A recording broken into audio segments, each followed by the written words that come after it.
다석 사상으로 본 유교 논어 27번째 시간입니다.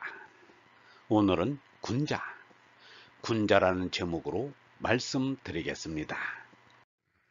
경애하는 얼번 여러분, 공자애수석가는 다같이 위대한 종교인이면서 또한 위대한 교육자입니다.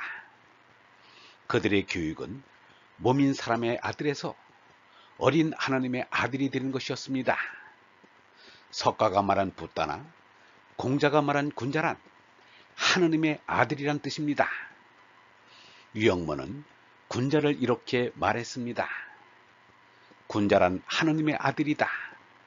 하느님을 그리며 하느님의 어를 이어받은 이가 군자다.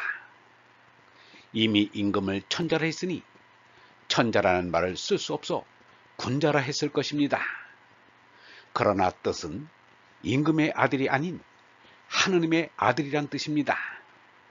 공자는 임금의 아들과는 전혀 관계가 없습니다. 그런데 공자는 군자가 되는 것을 이상으로 알았으니 군자의 뜻을 헤아릴 수 있습니다.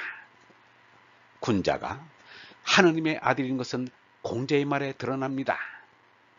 공자가 말하기를 천명을 모르고서는 군자가 될 수 없다 라고 했습니다. 곧 천명을 알면 군자라는 말입니다. 공자는 50에 천명을 알았다고 했으니 공자는 50살에 하느님 아들이 되었다는 말입니다. 공자가 하느님이 내게 얼라를 낳으셨다 라는 체험을 50살에 했던 것입니다. 이것이 예수가 말한 위로부터 거듭나는 것입니다. 숙량을과 안징자의 아들이 아닌 하느님의 아들인 얼생명을 깨달은 것입니다. 바꿔 말하자면 성불을 한 것입니다. 공자도 붓다며 그리스도입니다. 공자가 하느님 아들로 손났기 때문입니다. 공자가 말한 하느님이 내게 속사람을 낳으셨다는 말은 예수의 말 가운데 나를 보내신 분은 정녕 따로 계신다. 너희는 그분을 모르지만 나는 알고 있다. 나는 그분에게서 왔고 그분은 나를 보내주셨다 와 그 뜻이 같습니다. 공자가 50살에 천명을 알았다는 말은 예수의 말 가운데 하느님께서 보내신 이를 믿는 것이 곧 하느님의 일을 하는 것이다와 같은 말입니다. 또 공자가 군자는 천명을 두려워한다고 한 말은 예수가 한 말에 나는 무슨 일이나 내 마음대로 할 수 없고 그저 하느님께서 하라고 하시는 대로 심판할 따름이다.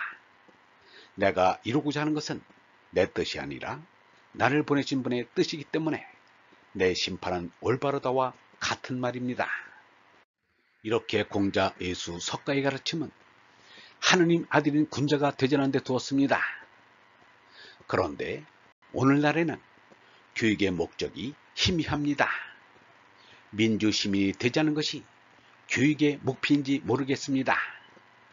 민주시민이란 어떤 시민을 말하는 것인지 알 수 없습니다. 50평 정도 되는 아파트에 고급 승용차를 굴리고 주말을 관광지에서 즐기는 사람이 민주시민인가? 민주주의를 먼저 한 서구 사람들의 살림이 그것 아닌가? 그래서 수입은 그들의 반의 반도 안 되는데 살림은 그들과 같은 수준으로 하자니 고급 의제품 수입만 늘어나고 있습니다. 이래서 어떻게 나라가 되겠는가? 이러한 국민성을 가진 백성으로는 공자가 대통령이 되어도 국제수지 흑자를 못 맞춥니다. 예체를 잔뜩 지고 어떻게 나라 살림을 꾸려갈 수 있단 말인가? 밤낮 교육계획을 한다면서 교육은 제대로 안 되니 무슨 일들을 하고 있는지 모르겠습니다. 무엇보다 교육의 목표부터 옳게 정해야 합니다. 교육의 목표는 공자가 말한 군자, 석가가 말한 붓다, 예수가 말한 하느님 아들이라 합니다. 군자 붓다도 하느님 아들의 다른 표현에 불과합니다. 그렇게 하지 않고는 교육이 바로 되기 어렵습니다.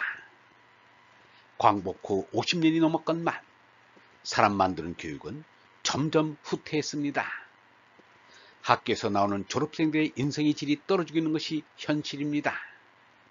그런데 아직도 그 원인조차 제대로 파악하지 못하는 것 같습니다.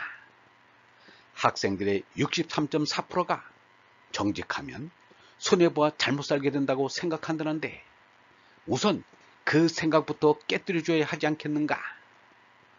그런데 어느 교육도 유구무원이요 속수무책입니다. 개인이 양심을 지키면 그 당장은 손해가 될지 모릅니다. 그러나 나라가 잘 됩니다.